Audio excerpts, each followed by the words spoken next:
জনাব তারেক রহমানকে ঈদের শুভেচ্ছা, ঈদ মোবারক। উপহার পেয়ে ভালোই লাগছে।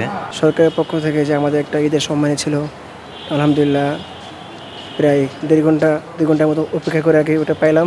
আলহামদুলিল্লাহ এখন ভালো লাগতেছে। এখন আমার খেদমতের মেয়াদ কাল চলতেছে 4 বছর, তো আলহামদুলিল্লাহ 4 বছরই পাইতেছে। উপহার পেয়ে খুব ভালো লাগছে, আলহামদুলিল্লাহ, মাশাআল্লাহ, আমরা খুবই খুশি।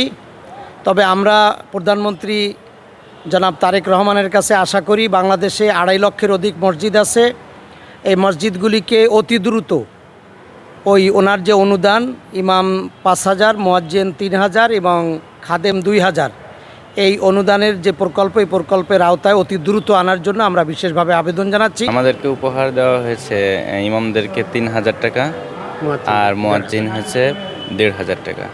তারা আমাদেরকে একটা মেসেজ দিয়েছেন যে সুন্দর, নিরাপদ, পরিচ্ছন্ন ঢাকা নগরী গড়ার জন্য ইমামদের একটা ভূমিকা রাখার দরকার। তো আলহামদুলিল্লাহ আমরা যারা ইমাম সাহেব আছে, খতিব সাহেব আছে, আমরা প্রত্যেকেই নিজ নিজ মসজিদের মেম্বার থেকে যত পবিত্রতা ইমানের অঙ্গ, আমরা অবশ্যই জনসচেতনতার লক্ষ্যে জনগণকে আমরা এদিকে আমরা সকলেই একসাথে ইনশাআল্লাহ কাজ করবো ইনশাআল্লাহ। আমাদের সকলের পক্ষ থেকে প্রধানমন্ত্রী জনাব তারেক রহমানকে ঈদের শুভেচ্ছা, ঈদ মোবারক।